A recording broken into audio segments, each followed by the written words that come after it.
नमस्कार दोस्तों, स्वागत है आपका आपके YouTube channel Ram driving guide में। जैसा कि आप सभी को पता है, हमने बीआर ग्रीफ ड्राइवर की सीरीज शुरू कर रखी है, जिसमें हमारी टोटल पहले 15 क्लासेस हो चुकी हैं। अगर आपने वो नहीं देखी है तो आप हमारे चैनल पे जाके उनकी प्लेलिस्ट हमने तैयार कर रखी है, आप उनको देख सकते हैं। आज की हमारी क्लास क्लास नंबर 16 है, जिसमें आज हम करवाएंगे ब्रेक सिस्टम से रिलेटेड आपके क्वेश्चंस। तो आज हम करेंगे टोटल 700 प्रश्न नंबर 751 से 800 तक। ठीक है, तो ये आपके इंपॉर्टेंट रहने वाले हैं। तो वीडियो शुरू करते हैं। प्रश्न नंबर 751 है, ब्रेक सिस्टम का मुख्य कार्य क्या है? तो ब्रेक सिस्टम का मुख्य कार्य होता है वाहन को धीमा करना या रोकना। आगे है प्रश्न नंबर 752 है, ब्रेकिंग सिस्टम के मुख्य प्रकार क्या है? तो वो हमारे मैकेनिकल है, हाइड्रोलिक है, न्यूमेटिक है और इलेक्ट्रिक है। ये हमारे मेन प्रकार होते हैं। बाकी इनको थ्योरी में हम डिटेल से पढ़ेंगे, इनके पार्ट्स को भी, तो आप थ्योरी क्लासेस भी देख लेना न भूलिएगा। प्रश्न नंबर 753 है, हाइड्रोलिक ब्रेक सिस्टम का उद्देश्य क्या है? तो हाइड्रोलिक ब्रेक सिस्टम हमारा ब्रेक लगाने के लिए द्रव दबाव का उपयोग करता है। जैसे वो हाइड्रोलिक फ्लूइड उसमें भरा होता है, तो उसी के प्रेशर से वो ब्रेक लगते हैं हाइड्रोलिक ब्रेक में। प्रश्न नंबर 754 है, ब्रेकिंग सिस्टम में हाइड्रोलिक दबाव कौन सा घटक उत्पन्न करता है? तो वो हमारा मास्टर सिलेंडर जो होता है वो करता है। प्रश्न नंबर 755 है, ब्रेक पैड का क्या कार्य है? तो ब्रेक पैड हमारा घर्षण पैदा करने के लिए ब्रेक डिस्क के विरुद्ध दबाव डालता है। प्रश्न नंबर 756 है, वाहन ब्रेक के मुख्य प्रकार क्या है? तो वाहन ब्रेक के मुख्य प्रकार हमारे डिस्क ब्रेक है और ड्रम ब्रेक है। ये दो ब्रेक हमारे मोस्ट इंपोर्टेंट होते हैं। थ्योरी क्लासेस में डिस्क ब्रेक कैसे लगते हैं, ड्रम ब्रेक क्या होते हैं, कैसे लगते हैं, ये बिल्कुल आपको ब्रीफली समझाया जाएगा। ये दो प्रकार मेन होते हैं, ये मुख्य प्रकार होते हैं डिस्क ब्रेक और ड्रम ब्रेक के। मतलब आप कुछ ऐसे समझ लो, जो डिस्क ब्रेक होते हैं वो बाहर की साइड में जकड़ लेते हैं डिस्क को, तो लग जाते हैं। ड्रम ब्रेक अंदर के साइड में ऐसे खुल जाते हैं, तब वो ब्रेक लग जाते हैं। तो ऐसे कुछ टाइप हम इसको थ्योरी में अच्छे से एक्सप्लेन करेंगे। आप इसमें ऐसे समझ लो, डिस्क ब्रेक और ड्रम ब्रेक होते हैं। प्रश्न नंबर 757 है, ब्रेक कैपिलर का क्या कार्य है? तो ब्रेक पैड को डिस्क के विरुद्ध पकड़कर दबाता है। प्रश्न नंबर 758 है, ब्रेक रोटर का क्या उद्देश्य है? तो ब्रेक पैड को घर्षण पैदा करने के लिए एक सतह प्रदान करता है। प्रश्न नंबर 759 है, भारी वाहनों में किस प्रकार की ब्रेक प्रणाली का उपयोग किया जाता है? तो वो हमारी एयर ब्रेक प्रणाली होती है, यानी एयर ब्रेक्स होते हैं उसमें। जैसे हमारे HMV व्हीकल होते हैं ना, ट्रक वगैरह, बस वगैरह, तो उनमें यही होता है, एयर ब्रेक ब्रेक होता है उसमें, एक एयर ब्रेक सिस्टम। प्रश्न नंबर 760 है, ब्रेक बूस्टर का क्या कार्य होता है? तो ब्रेक बूस्टर हमारा कम पैडल प्रयास से ब्रेकिंग बल बढ़ाता है। मतलब जैसे हम वो पैड है ना, पैड उसे बोलते हैं जिसे हम दबाते हैं ब्रेक मारने के लिए। तो ब्रेक बूस्टर क्या करता है, उसके बल को बढ़ा देता है, ताकि हमें ज़्यादा उसमें प्रयास न करना पड़े और वो आसानी से ब्रेक लग जाए। प्रश्न नंबर 761 है, इंपॉर्टेंट क्वेश्चन है, वाहनों में आमतौर पर किस प्रकार के ब्रेक द्रव का उपयोग किया जाता है? तो वो हमारे डॉट 3, डॉट 4 और डॉट 5, ये हमारे ब्रेक द्रव होते हैं। प्रश्न नंबर 762 है, पार्किंग ब्रेक का उद्देश्य क्या है? तो वाहन को पार्क करते समय स्थिर रखता है। पार्किंग ब्रेक हमारा वो होता है, साइड में होता है, जिसे हम हैंड ब्रेक बोलते हैं, है नी? तो वो हमारा पार्किंग ब्रेक होता है। प्रश्न नंबर 763 है, इंपॉर्टेंट क्वेश्चन है, ABS anti lock braking system का क्या कार्य है?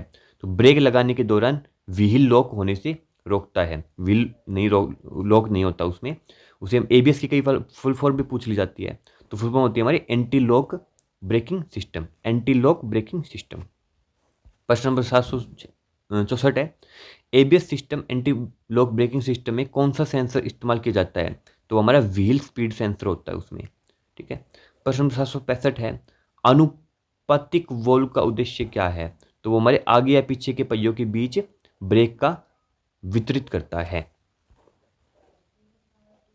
आगे है प्रश्न नंबर 766, ब्रेकिंग सिस्टम में EBD का क्या अर्थ है? ये भी इंपॉर्टेंट है, EBD का फुल फॉर्म पूछ लिया जाता है। तो हमारा इलेक्ट्रॉनिक ब्रेक फोर्स डिस्ट्रीब्यूशन होता है, इलेक्ट्रॉनिक ब्रेक फोर्स डिस्ट्रीब्यूशन, आप इसको याद रखिएगा। प्रश्न नंबर 767 है, ड्रम ब्रेक का मुख्य नुकसान क्या है? तो ड्रम ब्रेक का नुकसान होता है हमारा लगातार इस्तेमाल के दौरान ओवर हीटिंग और फीका पड़ जाता है। आगे है प्रश्न नंबर 768, ड्रम ब्रेक में व्हील सिलेंडर का क्या कार्य है?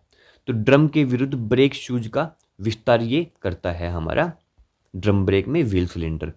प्रश्न नंबर 769 है, किस प्रकार का ब्रेक बेहतर रोकने की शक्ति प्रदान करता है? तो हमारा डिस्क ब्रेक होता है। नहीं, कई बार पूछ कह लिया जाता है कि कैसा ब्रेक है, डिस्क ब्रेक है, तो वो रोकने के लिए बेहतर होता है ना, उसकी पकड़ अच्छी होती है। प्रश्न नंबर 770 है, ब्रेक फेड क्या है? तो ओवर हीटिंग के कारण ब्रेकिंग क्षमता में कमी, मतलब ब्रेक अच्छे से नहीं लग पाते हैं, उसे हम ब्रेक फेड बोलते हैं। फेड का मतलब क्या होता है? धुंधला होता है, धुंधला है नहीं फेड का मतलब, तो इसका मतलब धुंधला मतलब जो कमजोर, यानी एफिशिएंसी कम हो जाना, तो उसे हम ब्रेक फेड बोलते हैं। प्रश्न नंबर 771 है, मास्टर सिलेंडर का मुख्य कार्य क्या होता है? तो पैडल बल को हाइड्रोलिक दबाव में ये परिवर्तित करता है मास्टर सिलेंडर। जैसे हम पैडल बल होता है हमारे, जब हम दबाते हैं उसको, तो वो उसको हाइड्रोलिक दबाव में परिवर्तित करता है, यानी हम कितनी आसानी से एक पैर से दबा लेते हैं और हमारे ब्रेक लग जाते हैं। वो पूरा मुख्य मास्टर सिलेंडर ही करवाता है, ये पूरा कार्य मास्टर सिलेंडर का होता है। प्रश्न नंबर 772 है, इलेक्ट्रिक वाहन किस प्रकार के ब्रेक का उपयोग करते हैं? तो वो पुनर्योजिक ब्रेक हमारे होते हैं। प्रश्न नंबर 773 है, ब्रेक ड्रम का उद्देश्य क्या है? तो ब्रेक शूज को घर्षण पैदा करने के लिए एक सतह प्रदान ये करता है। प्रश्न नंबर 774 है, ब्रेक शू का क्या कार्य है? तो वाहन की गति धीमी करने के लिए ड्रम पर दबाव डालता है। शू होता है हमारे छोटे छोटे लगे होते हैं ना, जिससे वो पकड़ बनाते हैं, उसी को हम ब्रेक शू बोलते हैं। प्रश्न नंबर 775 है, किस प्रकार का ब्रेक सिस्टम संपीड़ित हवा, जिसे हम कंप्रेस्ड एयर बोलते हैं, का उपयोग करता है? तो हमारा एयर ब्रेक सिस्टम होता है, जो हमारे बड़े भारी वाहनों में यह उपयोग किया जाता है, तो वो हमारे कंप्रेस्ड एयर का उपयोग होता है उसमें। प्रश्न नंबर 776 है, ब्रेक द्रव का स्तर कम होने पर क्या होता है? तो वो ब्रेक लगाने की दक्षता कम हो जाती है, क्षमता उसकी कम हो जाती है। प्रश्न नंबर 777 है, हाइड्रोलिक ब्रेक सिस्टम में ब्रेक लाइन की क्या भूमिका है? तो वो हमारे मास्टर सिलेंडर में ब्रेक द्रव को ब्रेक तक पहुंचाता है। ब्रेक लाइनर का काम यही होता है। तो एक बात मैं आपको बताना चाहता हूँ क्लास के बीच में, कि आपने अगर थ्योरी क्लासेस हमारी नहीं देखी है तो आप उनको देख सकते हो। हमारी 3 क्लासेस हो चुकी हैं अभी तक, जिसमें हमारे इंजन हो चुका है, इंजन के भाग, पेट्रोल इंजन, डीजल इंजन, और हमारा 2 स्ट्रोक, 4 स्ट्रोक और फायरिंग ऑर्डर ऑफ सिलेंडर्स, ये हमारे टॉपिक्स हो चुके हैं। और कल हमारी कूलिंग सिस्टम का एक नई क्लास आएगी, तो आप ये सभी आप देखते रहिएगा, उनमें पूरी डिटेल से थ्योरी हम उसमें हम आपको करवाते हैं। प्रश्न नंबर 778 है, ब्रेक लाइनों में हवा का मुख्य लक्षण क्या है? तो स्पंजी ब्रेक पेडल के लिए ये होता है। प्रश्न नंबर 779 है, वैक्यूम ब्रेक बूस्टर का क्या कार्य होता है? तो हमारे ब्रेक लगाने में सहायता के लिए इंजन वैक्यूम का उपयोग करते हैं। प्रश्न नंबर 780 है, ब्रेक चीखने का क्या कारण है? तो इसका मतलब होता है घिसे हुए ब्रेक पैड या संदूषण। ब्रेक चीखने का मतलब होता है जब हम ब्रेक लगाते हैं तो उसमें आवाज़ आने लगती है, नहीं, ची ची की आवाज़ आने लगती है, तो उसी का ये कारण होता है कि ब्रेक, हमारे जो ब्रेक पैड होते हैं जो लगे होते हैं वो पकड़ने के लिए, जकड़ने के लिए, तो वो घिस चुके हैं, है नहीं, तो यही इसका कारण होता है। प्रश्न नंबर 781 है, डिस्क ब्रेक रोटर का क्या कार्य है? तो वो हमारे ब्रेक लगाने के लिए घर्षण सतह प्रदान करता है। प्रश्न नंबर 782 है, ABS anti lock braking system का मुख्य लाभ क्या है? तो वो फिसलन को रोकता है और नियंत्रण में सुधार करता है। प्रश्न नंबर 783 है, मोटरसाइकिल में किस प्रकार की ब्रेकिंग प्रणाली का उपयोग होता है? तो डिस्क ब्रेक या ड्रम ब्रेक, ये दोनों इंपॉर्टेंट होते हैं हमारे मोटर बाइक में। प्रश्न नंबर 784 है, लोड सेंसिंग वॉल्व का क्या कार्य है? तो वो हमारे वाहन के लोड के आधार पर ब्रेक दबाव को समायोजित करता है, उसको एडजस्ट करने का ये कार्य करता है, लोड सेंसिंग वॉल्व। प्रश्न नंबर 785 है, ब्रेक ब्लीडिंग का उद्देश्य क्या है? तो ब्रेक ब्लीडिंग हमारी होती है हाइड्रोलिक ब्रेक सिस्टम से हवा निकाल देना, उसे हम ब्रेक ब्लीडिंग बोलते हैं। प्रश्न नंबर 786 है, ब्रेक द्रव रिसाव का मुख्य कारण क्या है? तो ब्रेक द्रव रिसाव से हमारा क्षितिगत ब्रेक लाइन या शील हो जाता है। प्रश्न नंबर 787 है, ब्रेक बूस्टर में चेक वॉल्व का क्या कार्य है? तो बूस्टर में वैक्यूम बनाए रखना का ये मुख्य कार्य होता है इसमें, ताकि हमारा वैक्यूम इसमें बना रह सके। दोस्तों इसी क्लास में आपको, इसी चैनल पे आपको मैं वादा करता हूँ, आपको इतने क्वेश्चन फंसेंगे बीआरओ में, इतने क्वेश्चन फंसेंगे, आपके ओरिजिनल जो आपका क्वेश्चन पेपर आएगा, आप याद करोगे मेरे को कि काश हम हर क्लास आपके सर के लिए लेते हैं ना, तो इतने क्वेश्चन फंसेंगे आपके, मैं ये आपको गारंटी देता हूँ। जो बच्चा हर क्लास देखेगा ना, थ्योरी क्लास प्लस में ये क्वेश्चन जो करवा रहे हैं ये क्लास, इसके बाद में आपके मॉक टेस्ट आएंगे, है नी, जिसमें आपके most important question, non technical part भी अभी करेंगे हम, है ना, टेक्निकल के जस्ट बाद नॉन टेक्निकल पार्ट हमारा शुरू हो जाएगा। उसके बाद में आपके फ़ाइन वगैरह, आपके ट्रैफिक रूल वगैरह, यूजेज ऑफ टूल्स, सब कुछ करने वाले हैं हम इसी चैनल पे, है नहीं। तो आपको पूरा पेपर है इसमें, इस चैनल के माध्यम से आपका फंसा देंगे। और बस आप मेहनत करते रहो, बिल्कुल कंसिस्टेंटली आप हमारी वीडियो देखते रहो, कंसिस्टेंटली हम हमारी वीडियो अपलोड करते रहेंगे। प्रश्न नंबर 788 है, ट्रैक्शन कंट्रोल सिस्टम TCS क्या करता है? तो त्वरण के दौरान पहिए को घूमने से रोकता है। प्रश्न नंबर 789 है, ड्रम ब्रेक रिटर्न स्प्रिंग का उद्देश्य क्या है? तो वो हमारे ब्रेक शूज को उनकी मूल स्थिति में लौटाता है। मतलब जैसे कि हम ब्रेक लगाते हैं तो वो ब्रेक शूज जो होता है हमारे, वो जकड़ लेते हैं ना, तो उनको वापस में उसी पोजीशन में लाने के लिए हमारा ब्रेक ड्रम रिटर्न स्प्रिंग होता है। वो स्प्रिंग के दौरान मूल कार्य करते हैं। जब ब्रेक छोड़ देते हैं हम, तो वो अपनी पोजीशन पे दोबारा सेट हो जाते हैं। तो स्प्रिंग के ऊपर बेस कार्य करते हैं, इसलिए हम उसको ड्रम ब्रेक रिटर्न स्प्रिंग बोलते हैं। आगे है प्रश्न नंबर 790 है, ABS सिस्टम में मॉड्यूलेटर का क्या कार्य है? तो ABS संचालन के दौरान ब्रेक दबाव को ये नियंत्रित करता है। प्रश्न नंबर 791 है, ब्रेक लाइनिंग का उद्देश्य क्या है?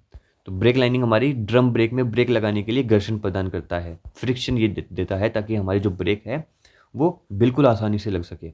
प्रश्न नंबर 792 है, असमान ब्रेकिंग का मुख्य कारण क्या होता है? तो असमान ब्रेक पैड घिसाव या दोषपूर्ण ब्रेक घटक। जैसे मैं आपको बता दूं कि कई बार हो जाता है कि हमारा जो ब्रेक पैड है ना, एक ब्रेक पैड हमारा ज़्यादा घिस गया है, एक ब्रेक पैड हमारा ज़्यादा नहीं घिसा, तो हमारा असमान ब्रेकिंग के कारण ही होता है नहीं। तो ये खराब चीज़ है ये हमारी। तो ये इसका मुख्य कारण यही होता है कि असमान ब्रेक पैड का घिसाव होना। प्रश्न नंबर 793 है, आपातकालीन ब्रेक का उद्देश्य क्या है? इमरजेंसी ब्रेक जिसे हम बोलते हैं, तो वो हमारे मुख्य ब्रेक फेल होने की स्थिति में हम उनको लगाते हैं। प्रश्न नंबर 794 है, हैंड ब्रेक केबल का क्या कार्य है? तो वो हमारे पार्किंग ब्रेक लीवर को ब्रेक सिस्टम से जोड़ने का कार्य करती है। प्रश्न नंबर 795 है, ब्रेक तापमान सेंसर, ब्रेक टेम्परेचर सेंसर जिसको हम बोलते हैं, उसका कार्य क्या है? तो वो ब्रेक ताप सतरों पर उनके लेवल जो होता है उन पर नज़र रखने का कार्य ये करता है। प्रश्न नंबर 796 है, ब्रेक पैडल के नरम होने का मुख्य कारण क्या है? तो ब्रेक लाइनर में हवा भर जाना, तो इसका ये मुख्य कारण होता है। प्रश्न नंबर 797 है, ब्रेक असिस्ट वाहन में क्या करता है? तो हमारे असिस्ट के ही नाम से पता चल रहा है, आपातकालीन स्टॉप के दौरान ब्रेकिंग बल बढ़ाता है। प्रश्न नंबर 798 है, मास्टर सिलेंडर जलाशय की क्या भूमिका है? तो ब्रेक द्रव को संग्रहित करने का ये कार्य करता है। प्रश्न नंबर 799 है, पुनर्योजी ब्रेकिंग का क्या कार्य, जो हमारे ऊपर पड़ा था? तो ये हमारी गतिज ऊर्जा को विद्युत ऊर्जा में परिवर्तित करता है। जो गतिज ऊर्जा हमारी रोटेशनल एनर्जी होती है उसको इलेक्ट्रिकल एनर्जी में कन्वर्ट कर देता है। आज का लास्ट क्वेश्चन है प्रश्न नंबर 800, आधुनिक ट्रेनों में किस प्रकार की ब्रेक प्रणाली का उपयोग किया जाता है? तो वो हमारे एयर ब्रेक प्रणाली ही होती है जो हम हमारे मॉडर्न व्हीकल्स में यूज करते हैं। तो कैसी लगी आपको वीडियोज? तो अगर आपको अच्छी लगी तो लाइक कीजिएगा, चैनल को सब्सक्राइब कर लो। ऐसी ही हमारी रोज डेली की क्लासेस के लिए अगर आपने हमारा BR ग्रुप का व्हाट्सएप ग्रुप ज्वाइन नहीं किया है तो डिस्क्रिप्शन में लिंक है, आप ज्वाइन कर सकते हो। मिलते हैं अगली क्लास में। जय हिंद।